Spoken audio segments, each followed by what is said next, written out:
stick with it. It's the consistency that gets you to your health goals. Even a 75 to 80% adherence will get you to most reasonable goals. Don't give up if you missed a week of training for whatever reason. Don't just go throw in the towel and say, okay, I've had enough.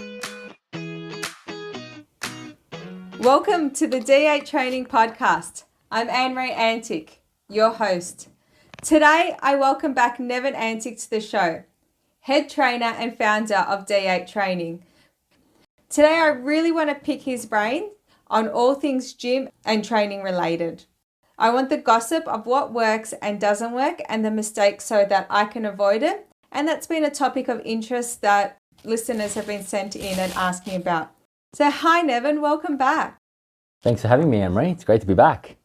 Before we start, do you promise to share everything, the good, the bad and the ugly today so that we can all learn from it? I will do my best to share everything that I know.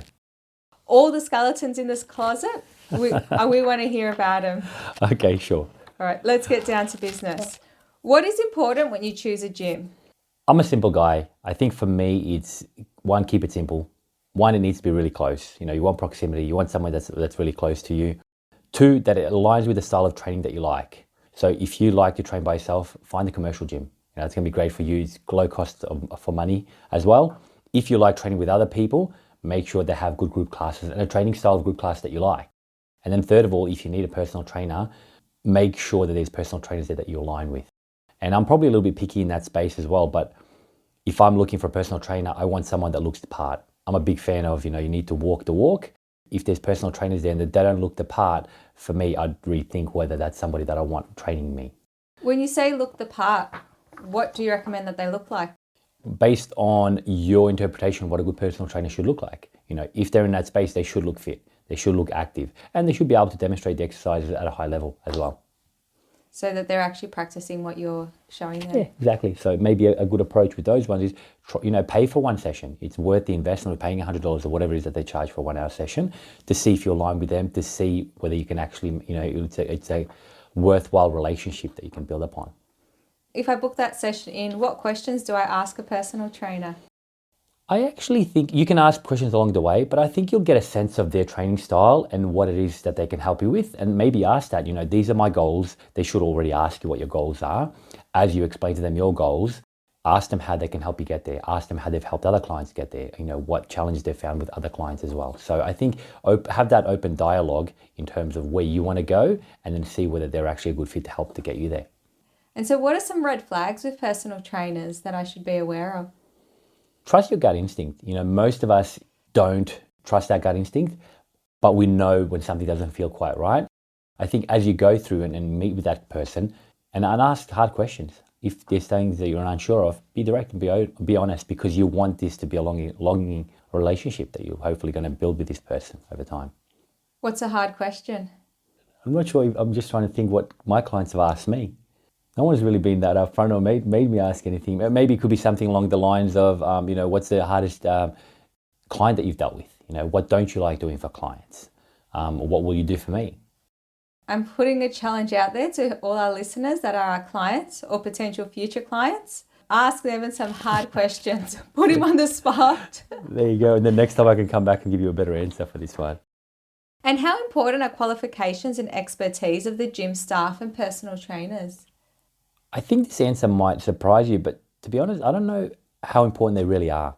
For me, the more important thing is one, your experience and the hands-on training that you've had in the past, the clients that you've worked with, and I think your passion for this environment. It's, have you come into this environment, have already been, trained and done lots of gym training yourself, and it was just something that you're passionate about, that you read about, before you even started your personal training career? Or is it just a diploma that you have for the sake of having one? So I think for me, it's not as important, and I can probably count on my hand the amount of times that a client has actually asked me what qualifications or certifications I have. I think what they look for is what value can I provide to them, and I think a better way of doing that is having that session with them, and then at the end of that session, them feeling like they've had a really good session, or they've walked out there feeling, hey, I'm feeling better. My hips are, I feel a lot looser in my hips, or I've gotten a really good feeling in my muscles as I've done some of these exercises as well. And one of the key things we look for is when we get a new person in, the first session is really, it's an assessment. I may not tell that to them.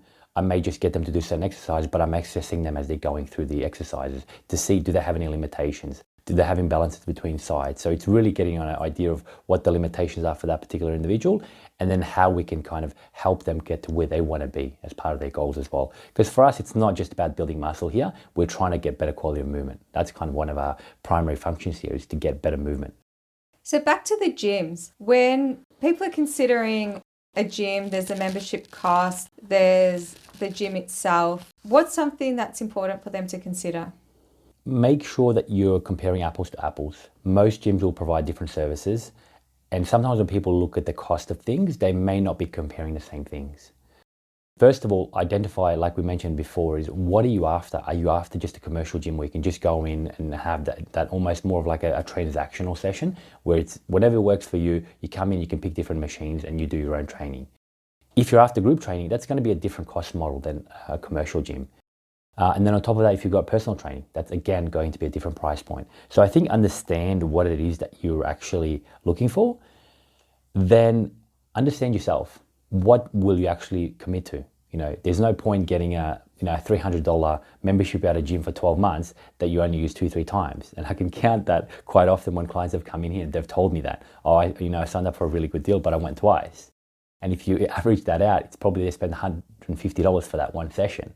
So they would have been better off investing that money in getting some training with a personal trainer. They would have learned some new exercises, they would have learned things along the way, and then maybe they could have applied that to another model. So understand what it is that you're after. How do you handle when someone signs up and then they just don't come to the classes, so they're paying their membership? We like to track how often clients come in, and if they fall through a certain threshold, which for us is about 8-9 days, we'll generally reach out to them and say, hey, how are things going? Is everything okay? Just a touch base.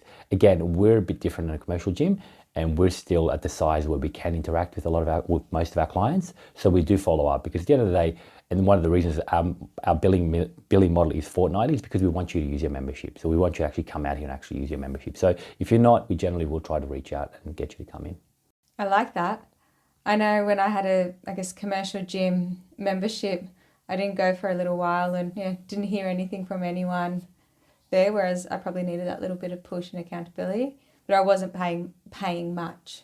It sounds like if it's a little bit more, it's worth the investment if you're using it and getting the results that you require. 100%, and fitness can be challenging. I always say that all the time. So find something that's close, something that you'll adhere to, and make sure you enjoy it. And for some people, it is the accountability. It's having those other people to train with rather than them having to go by themselves. Another key part is if you can get somebody that trains with you at the same times, having that accountability partner, a friend of yours, is fantastic. You'll definitely be able to keep your adherence level will double at least. That's what I love about the D8 training gym classes. They're small. It's built a community. So I've got friends there. I call them my D8 family more. I've always got someone to interact, to talk with, which make the classes a lot more fun and entertaining. And then also, because it is a small group, just having that trainer push me a little bit more, making sure that I am doing the right movement. But why would you choose a one-on-one class over group classes? A couple of reasons that stand out to me is one, and we mentioned it before, is accountability. You need more motivation to get into good habits. So quite often we haven't trained for a while, you may need that accountability from a personal trainer. One, you can come out and we'll obviously have the accountability there, but we'll also generally reach out to you because we're spending more time with you. We have the ability to do that. Two is you've got a specific goal that you want to work towards. So there may be something that isn't covered in the group class, you might need individual time for you. Three is if you're quite injured and you really need to fix some of these issues that you might have along the way, and it just allows us more time to spend on those certain areas that you might need. Three is, if you love talking, training or nutrition and you just want to pick our brains on those areas. In a group class, as great as it is, we don't have the ability to have in-depth conversations around nutrition or training modalities or philosophies, whereas we can do that in a one-to-one. And then the fourth is usually if you want to level up your training. So there's something specific that you want to train for, and it's a different style of training that we might do in a group class. So they're generally the main reasons. And I think you missed one important one. You don't let them cheat. Well, that's 100% right. Even in group classes, we try to limit that because they can walk around. But at the end of the day, we might be speaking with someone, so there might be someone kind of hiding in the corner. Whereas with a one-to-one, you don't have that ability. So in a good way, so you will work a lot harder. I think I'm the person that tends to push myself. I try to go higher in weight, sometimes probably too high before I'm ready to go and my form loses. But I was impressed when I did the one-on-one training with you recently. I asked you not to treat me as your wife, which you did a good job at doing. I was blown away. Like, you challenged me to a completely new level I didn't know existed within me. And then even with the weight, because I do like to go up weights, I probably lifted more than I would have had I been doing it on my own. So I know personally, even though I've got the experience, been doing it 20 plus years, just doing those occasional one-on-one sessions teaches me and shows me new levels that I can reach. And it also sometimes it's there for us to almost empower you to say, hey, we can actually push a little bit more, because we can feel whether you are maxing out in terms of your potential, and we can sometimes challenge you. And us having us there as support as well, depending on the exercise, like it's a squat, we can help you if you need to, as an example. So it just gives you that confidence to try and push a little bit harder, and then all of a sudden, like, hey, I actually did that, whereas you may not have thought that you would be able to do that yourself. And actually on that, I haven't had a one-on-one for a while. Are you free after this to take me for a one-on-one session? Sure, why not? It's recorded. You got to hold your word. All right, now to the juicy bit. I want to know when people get it wrong. What are some of the most common mistakes you observe people making when they first start working out in the gym? I think if you pay attention to sometimes when I'm walking around the group class and I'm making commentary to clients or instructions, probably the key theme you'll find is it'll be slow it down, control, a little slower. So really I think that the area that most people get wrong is the tempo. They just rush it. We just go through their reps very quickly. Why is that important? Why do I need to do it slowly? I want to go in there, smash it out, be finished. And that's the mentality, right? We live in this really fast-paced world. We want to come in and we just want to go as fast as we can. But the reality is it's a group class. You're going to be in there for 50 to 55 minutes regardless. So you might as well try to get the most out of it. So as an example, if we're doing, say, squats and the plan for the today is 10 reps, if you go really fast in those 10 reps, you might be finished in, let's say, 20 seconds or so.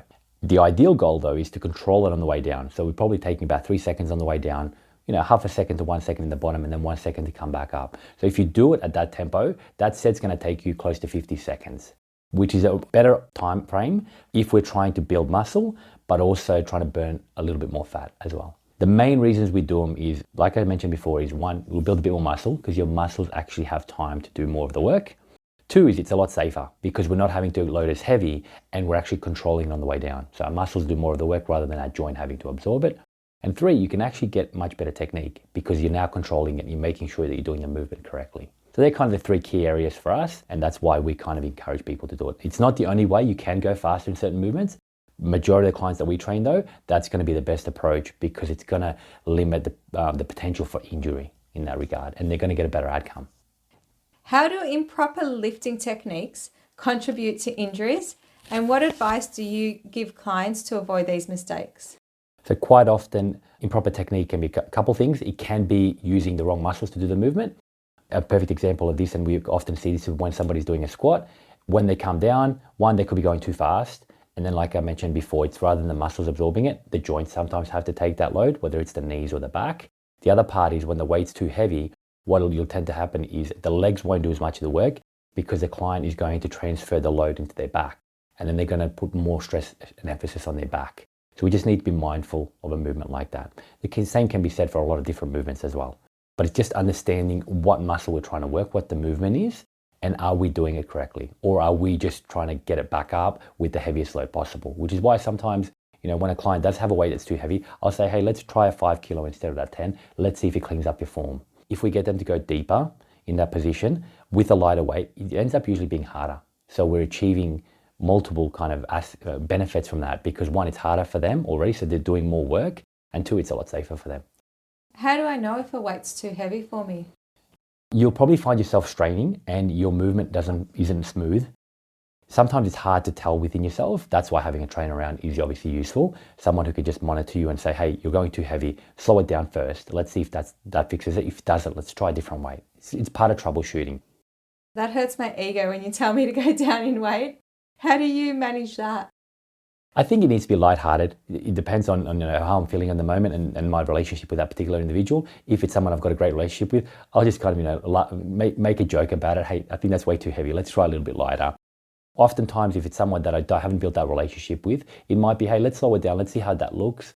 And then if I still feel like the weight is too heavy, I'll actually say to them, hey, let's try a lighter weight, entertain me. Let's see if we can get you a little bit deeper with this weight, and let's see how that feels. In your experience, what are the biggest challenges people face when trying to stick to a regular gym routine? I think it's the first month, especially when you've been at it for a little while, building up those habits and making it a regular part of your lives. I had this challenge with another client. She came in just recently for an initial session. We did one, and then I hadn't seen her for about 7 days, where the plan was to, get her in for a couple of times a week. So I reached out to her and say, hey, how are you going? And she was like, oh, a couple of things popped up in life and I've just found that hard. And I get it, we're all busy, but sometimes it's making this a priority. Her thing when she came out here was she'd been neglecting her health and her fitness, and she knew she needed to get back into it. So she just needed that little bit of accountability and push to get back. Try to prioritize this, especially in the first month, because after that it gets a lot easier. You've started to build up the habits, you've made it a part of your life, you generally created a schedule. It's a lot easier to adhere to as opposed to... And they do say it takes 28 days to form the habit. Yeah. So by doing it consistently over the first 4 weeks. And then the second one I'll add to it is oftentimes it can be the opposite of that, where clients try to do too much. They haven't done anything for, months, years, whatever it may be. And then all of a sudden they want to go to the gym 5 days in the first week. And what tends to happen is they just get burnt out. They might do that for 2 weeks. And then after they're like, it's just too hard. My body's too sore. It's just not worth it. So my recommendation is start off better than where you're at. We don't have to go to 5 straight away. Let's do 1 or 2 sessions for the first week. If you're doing that, great. Let's add a second and a third and slowly build it up and ramp it up. And then you'll find you can actually sustain that. And you'll find the sweet spot that works for you as well. What is the sweet spot? How many times a week do you recommend that someone trains? It depends on your goals. I love between 2 and 4 for most of my clients. 2 being, hey, I'm quite busy, but I know I need to prioritize my health and fitness. So we try to get out here twice a week. And majority of our clients, I'll probably say 50% of them are in that space. They come out twice a week. 3 to 4 is, hey, I've got a little bit more time. I'm really enjoying my training. I want to focus and I want to hit some higher goals in a way. I want to take my health and fitness a little bit more seriously. So anywhere between 2 and 4, you'll obviously have the outliers where they might only be able to come out once a week, or some people that might want to come out 5. But I think if you can find yourself in that 2 to 4, you can build great habits that are going to get you the fitness that you want over time. How often do you train a week? I generally try to do 4 lifting sessions a week. And then if I get an opportunity, I might do like a mobility session. What's a mobility session? It's just where I go in there, I might just hit some movements just to get a little bit more flexibility and mobility movements. So it's not really lifting per se. There might be some light weights involved depending on the movement. It's more about making my body feel good, making sure that I can actually stretch out and do some of the movements that I need to be able to explain in class. You've been so nice and diplomatic with all the answers. Now let's see if I can get something more out of you. What are some pet peeves you have regarding gym etiquette? And how can individuals ensure they are respectful of others in the gym environment? Great question. Sometimes I'll notice a client hasn't put the weights back in the right place, and my first thought is, oh man, come on, seriously, can't you tell that the 8 is supposed to go where the 6 goes and vice versa? So people putting things out of order. But then I oftentimes catch myself and realize these people haven't lived in gyms all their lives. They don't realize that there's a certain order. And then so I just kind of obviously fix that. But that's one of my pet peeves, when people put the 8 kilos in the spot of the 4 kilos, because you can clearly see there's a size difference from the weights, which makes me laugh oftentimes. So that's one of them. The other one is, and yes, we're going to work out, it's a gym, but sometimes when it gets hot and sweaty, and that's what we're here for, is just bring a towel, do the right thing, wipe it down before you move on to the next exercise. And some clients are fantastic with that. Occasionally you get the odd 1 or 2 people that don't realize that. So if we want to mess with you, we'll put the weights back in the wrong spot. Correct, yeah. You'll mess with me, and then I'll mess with you, because at the end of the day, I'll make sure I can catch you, and then we'll be doing some extra reps. Oh, extra holds, hey? Yeah, exactly. All right, mindset. And mindset's massive. It's the way that we think of ourselves. And I love Henry Ford's quote, if you think you can, you can. If you think you can't, you can't. Either way, you're right. What mindset challenges do people often encounter when pursuing their fitness goals? And how do you help them overcome these obstacles? We briefly touched on it before. It's when clients think that they can't do that. We mentioned you when you did your personal one-to-one training session, you didn't realize you could do that. Sometimes clients come in here and they're like, I'll never be able to do that when I show them exercise. And because they're thinking, I need to be able to do that in a week.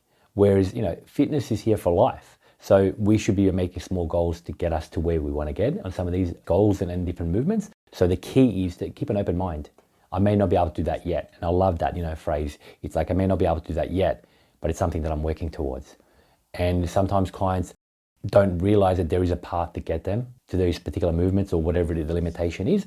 It's just understanding, well, how do I get there? And just because they can't picture it doesn't mean it's not there. It's asking somebody. And generally, if they ask us, I'll never say, no, you can't do that. Even though if I believe it's challenging, I will still lay out the potential plan of how they could get there. Look, I know personally with chin-ups, I think it took me, 2-3 years to get a chin-up. And then once I got the first one, within a month I was able to do 3. But it was that challenge of getting to the first one. And I think I had some mindset blockers of believing I could. Yeah, 100%. And we limit ourselves sometimes. So that's where our job is to say, no, we can do this. This is the path to get there. And then give those clients the confidence to be able to work towards that. And that's where I think a trainer or being around people that are able to do it. I know in the gym personally, when I see someone doing a squat and they've got a weight that's heavier than I can hold, I'm like, well, if they can do it, I can do it too. And it inspires me to be able to achieve that goal. 100%. And that's why a lot of the clients love coming here, because you get that almost natural competition in a way, but in a good sense, as in, you see the person next to you doing it and you're right. It's like, hey, if they can do it, they're no different than me. They're about the same size as me. I can be able to work towards doing something like this. So it inspires people, but at the same time, I think it gives them a bit more of a motivation and drive to get to that level. So if you had a magic wand and you could change one thing about clients, what would it be? I don't know if that will change too much, because having clients that challenge me makes me either a better trainer or it makes my job more enjoyable. Come on, you got to have something. You got to have something where if I could just wave my wand, I would change him into this. Yeah, I'm sure I could do that, but then, like I said, then my job would I think a little bit more stale, because sometimes those clients, like I said, as much as they challenge me, I have to find different ways to communicate to them on what I want the outcome to be. But if you wave that wand, you don't have to worry about it. Well, I might wave that one to make a few of my clients who are really complain and do it perfectly. Sometimes they actually don't get it always right, because there might be a class and I've got 7, 8 people, whatever it is in the class, and then they're all doing really well because they've been with us for a while. I'm like, there's not really much for me to do. There's not much for me to pick on. And sometimes I'm like, how do I give myself something to do in those classes? Yeah, how can you challenge them, hey? That's right, yeah. So then I have to look for things like that. It's me sometimes, I might come into a client and it's me very much nitpicking. They've got 98% of the movement down, but that extra 2% is where I can see them potentially going to the next level. And how do you encourage clients to set realistic goals? And I guess most importantly, also celebrate their progress along the way. I think we're both big fans of Ed Milet. What's always resonated with me is he has big goals, what he calls stretch goals, and then he has more smaller size goals, he refers to them as momentum goals. And I think that's the key. You might come in here and you may believe that, a chin-up is really, really difficult for you. Well, how do we slowly progress you along that journey? Or you may want to lose 15 kilos and it just feels so far away at the moment. Well, how about we make it, let's lose 3 kilos, and the goal is for that in 2-3 months. Then let's lose another 3. And we slowly chip away at these goals until we get close to that big goal. Having those momentum goals to get you to your stretch goals is one of the keys when it feels like it's so far away. And it also allows us to celebrate, because, getting to that 15 kilo weight loss, that might take us a year. But be able to get to that 3 kilos, that might take 2-3 months. So we can actually see it and then we can celebrate it. And then that might be you doing something for yourself. I'm a big believer in that. It might be, hey, we're going to go to a really nice restaurant for that. For me, I might go to a really nice steak restaurant. It still adheres to my eating style, but at the same time, I'm going to do something that I'm going to enjoy. It's going to make me feel good. You might want to go out on a shopping spree. I know you like a little bit of that. That might be something you might prefer. You know me well. But sometimes I find I'll go there and I might achieve my goal. Like I could achieve the goal with the chin-ups. And I was able to get those 3 chin-ups, which I was quite proud. But the girls that I was training with, they were doing 10 chin-ups with weights on them, with 3-4 kilos of weights. So I still didn't feel that it was good enough because I wasn't at their level. What do you recommend to clients to overcome that and really acknowledge what they've achieved? And it's challenging because we see these people that are really fit, and the question is, how long have they been doing some of these movements? We can't compare ourselves to these, and I'm not a big fan of comparing myself to someone else. I'm a big fan of comparing myself to what my capabilities are, and also, but using that as motivation if I'm not at the place where I want to be. So I don't compare myself to someone else, but I realize my potential where I can get to, and I use that as an inspiration or a motivation to get me to work towards some of those goals. Or comparing yourself to where you previously were. I actually think that's a good way of doing it. So then you're not comparing yourself to someone else, but you might be comparing yourself to where you were 5-10 years ago, because you've been at that level and you can get there again. So I think using that as motivation is something that'll last longer, as opposed to you trying to compare yourself with the other person. When I was in my 20s, I was super fit, athletic, and now I'm approaching 40. Do you think I can get back to when I was in my 20s? I think on a lot of things we can, and there's going to be certain, lifestyle factors and things like that. But oftentimes, if you look at the research from a strength perspective, our strength kind of peaks between 30 and 40. That's not to say we lose a little bit as we go over 40. So you're telling me that my strength's going to come down once I pass 40? That's kind of our peak physical strength, where we are at our peak. That's not to say you can't maintain it. If you continue your training, you can still hit some of your best numbers when you're 45, 50. You just need to have a bit of a smarter approach in terms of your training style.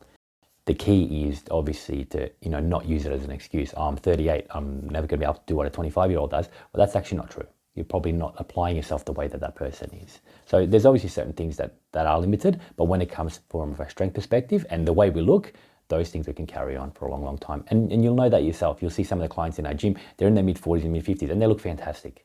Some of the older clients, I'm like, yeah, that's exactly how I want to look when I'm older. What strategies do you recommend for staying motivated when faced with plateaus or setbacks in gym? Stick with it. It's the consistency that gets you to your health goals. Even a 75 to 80% adherence will get you to most reasonable goals. Don't give up if you missed a week of training for whatever reason. Don't just go throw in the towel and say, okay, I've had enough. So keep sticking with it. Push through the times when you don't want to do it. I think this is one of the big keys, because there's going to be times that you actually have to do it. You may not want to do it, but those are actually the most important times to say, hey, no, you know what? I'm actually going to do it. I have to do it. When you get that feeling, we're like, I'm going to stay in bed or hit that snooze button. If you actually push through that, the next time it gets easier. Those are the times where, you can kind of really change your internal mindset as well in your identity, because when you come out here, the challenge is never when you're here, it's just getting through the door. Once you're through the door, no client has ever said, I wish I didn't come today. It's always been, you know what, I'm glad I made it through the door. I had a really good workout. I walk out of here, felt great. Has anyone ever regretted a workout? Maybe during the workout, but generally at the end of it, they'll appreciate that they've put themselves, that they've done that, even when it has been challenging. So I think we all appreciate that when we do the hard work, gratifying to us because we've put ourselves through that and we've done the hard work. And that's not something that a pill will do. So when people stop coming because of life or they cut back their membership, what is something that you see? And it's interesting, I've kind of noticed this pattern more recently. We've had a few clients and they've gone through a regular membership where it was 2 or 3 times a week. And they were like, hey, things are going to be busy with life. Can I go to more of a casual option, which, is like a 10 pack and they can just come out when they need it. And what I noticed at the end of that is, or during that is, they've kind of stopped coming, or they'll only come in once a month. So it's really sporadic. Whereas before they were coming consistently 2 to 3 times a week. The key is have some skin in the game. I recommend to clients 2 to 4 times, and we have membership options for that because it holds you to account. So when people come out here, it's usually because they want to improve in their health and fitness, and they know themselves and they're not going to train by themselves at home. So they want somewhere to be able to continue to come. By having skin in the game and having a membership that requires you to come out twice a week, you're a lot more to adhere to it, as opposed to having this like a session pack where like, if I don't come today, I'm not going to be charged anyway. So then they just kind of like put it at the back burner. Yes, they might be saving their money, but at the end of the day, it's not what their primary goals are, based on what they've told me. So how important do you think having a why in training is? For most people, it is quite important, and it's quite often I will ask when I have an initial consultation with someone. It's more for them. And intuitively they know it, but sometimes it's just bringing it out to the open and understanding what that why is. Because for some people, it can be really powerful. We've had things in the past where our members mentioned that, one of their parents was really ill because they didn't look after themselves. And their why was, I don't want to be like that. I want to make sure that I'm there for my kids so I can be there for them. And when you get something powerful like that, it really allows that person to push through those times where it's like, I don't know if I feel like coming today. And then they go back to their why. They're like, no, I have to go. And this is why. Look, I know personally, I always think, like my kids are the biggest inspiration. So that one of the reasons that I go to the gym and I'm so consistent is so that I can keep up with them. So when we are at the park, then I'm still able to run, to rollerblade and do all these activities. And then I also think if they ever decide to have children and I become a grandmother, I want to be able to be the grandmother that runs with my kids, that can still do monkey bars, and that's what inspires me. 100%, and having something like that is really powerful. What's your Don't ask why? me what my why is. Your why? I could sense that coming. I know you're long enough to know that it's coming. But it's interesting. I think for me, I genuinely enjoy fitness, but I don't always love it. There's times when I'm like, I don't know if I feel like training today. And then that switch clicks in me. I'm like, just walk outside. Just start and then see how you go. And then I might adjust my session as it goes on. But to answer your question, because I know you want to know what my is, I think for me, it's, especially in the space that we're in, I want to walk the walk. I want to be something that when clients walk in, they're like, hey, you clearly do what you preach here. Because I'm a big believer in it. I know how important health and fitness is. For me, I've got a lot of goals. There's a lot of things that I want to get done. 40 years old this year. I want to keep that going. I want to maximize it to be able to do as much as I can on this earth, as long as the time that I have. And I know that my body is a big part of that. So I want to, one, look after my body to get as much out of it as I can. But two, along the way, if I can inspire and motivate people to do what we do here, that's one of my other factors as well. So I think hopefully that's giving you an answer. Great answer. You do. You look fantastic, and you've always, I guess, ever since I've known you, been motivated to work out, and sometimes skipping important occasions. Yes, I have been known to skip a few occasions. Maybe not as much more recently because I am a bit more flexible. But I think back when I was younger, I was inflexible on certain things. So we live and we learn, I guess. I did admire that dedication. That it's your gym night, and you will not go to a birthday party or an event because it's your gym night. I think you want me to move on. Let's go. And to make any changes, you need to change your identity. For example, if you believe you're a fat person and have been obese and people know you as obese, you tend to stay there. So there's the thermostat. Can you tell us about the thermostat and then how we go about changing it? Yes, another Ed Milet gem, hey? Yeah. I love Ed Milet. We'll go back to the why bit on Ed Milet. One of his whys is to maintaining his fitness is because he wants to be able to walk his daughter down the aisle on her wedding day. And if he doesn't maintain his health and fitness, he always fears that there'll be another man walking her down the aisle. So that's why he gets into the gym every day. 100%. And that's such a powerful one, right? Yeah. And it's interesting you mentioned that because we will do more for our kids than we will do it for ourselves. So I often get parents coming in here and they'll bring their kids, they'll pay for their kids to get training. And then when I ask them what they do for their training, they'll be like, oh, I don't have the time. So they'll take their kids to all these different training things, but they won't do something for them.